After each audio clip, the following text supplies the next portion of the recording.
CBS News. Round-the-clock teams of scientists and engineers in Pasadena are doing battle against an array of Martian gremlins in Viking. I'm Jerry Landay reporting on the CBS radio network. The long scoop arm on the Viking robot lander jammed late on Thursday is while being tested for the first time. James Martin, the project manager, was asked about the problem. We have no indication it's mechanical. If we were operating close to the limits of temperature, perhaps, one might believe that the boom was sticking.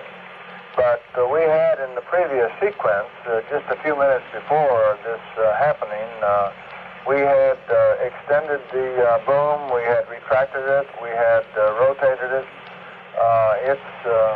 To me, it's not likely that the boom is sticking, simply because within a few minutes of this occurrence, it had been moved several times. Martin says engineers are trying to get the scoop to work with a backup device. The disabled boom threatens next week's experiments to detect signs of life in the Martian soil. Other afflictions which have now developed in Viking include a malfunctioning seismometer designed to measure so-called Mars quakes, a weakened radio signal, and improper execution of some commands. After a series of unexplained delays, authorities in Alameda County, California, have now issued an all-points bulletin for the arrest of 3 young men wanted for questioning in the Chowchilla mass kidnapping case. The bulletin describes the 3 as armed and dangerous. One of the 3 named is Frederick Newhall Woods IV, son of the owner of the rock quarry where the 26 children and their driver were imprisoned for 18 hours last week. More news after this. I'm Barbara Hale for Amana, and that big sound is Danny Davis and the Nashville Brass playing a special bicentennial medley recorded for Amana stereo album, America 200 Years Young. Come here, Danny, save your energy. Hi, Barbara. Let's all save energy, and we can with Amana energy-saving appliances. The radar range microwave oven uses 50 to 75% less energy than a conventional electric range. And for something else that blows cool, Danny, Amana energy-saving room air conditioners. There's even an Amana energy-saving refrigerator that uses just a little more electricity per day than a 100-watt bulb. Get your Amana bicentennial record album with me, Danny Davis, and the Nashville Brass, a $6.95 value for only $1. Just by asking your participating Amana retailer to tell you why, when the name of the game is saving energy, the name of the appliance is Amana.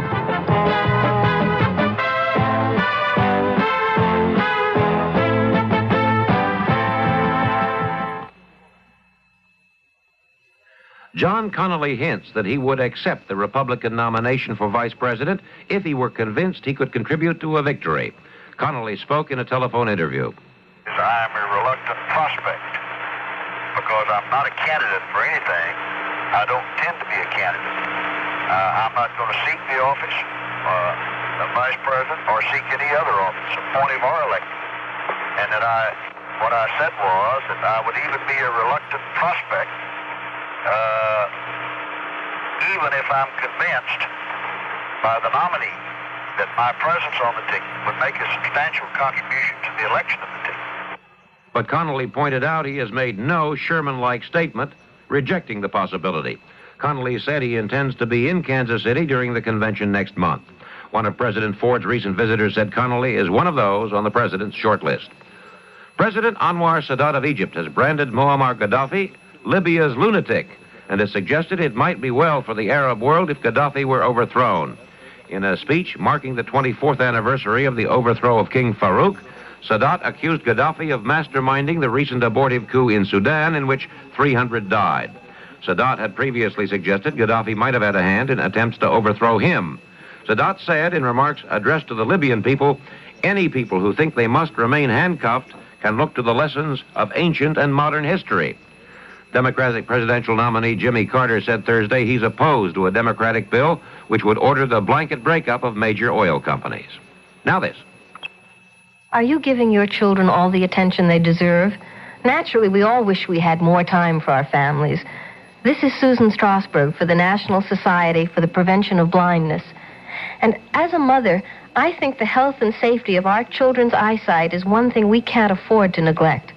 Potentially dangerous toys shouldn't find their way into children's unsupervised playtime, and hazardous household items should be kept well out of reach. 90% of all eye accidents that occur to children are preventable. 2/3 of these accidents occur during play or sport, and most of these children are unsupervised. If that happens, then parents are obviously not doing their job. We must teach our children how to play safely and safeguard their vision. For free information on children's eye safety, write Prevent Blindness, Box 426, New York, New York, 10019. The address again, Box 426, New York, New York, 10019. Mrs. Patricia Nixon is to leave hospital in Long Beach, California, Friday after a 2-week stay. Mrs. Nixon was hospitalized for a stroke which affected her speech and her left side. Doctors are now forecasting full recovery within the next several months. I'm Jerry Landay, CBS News.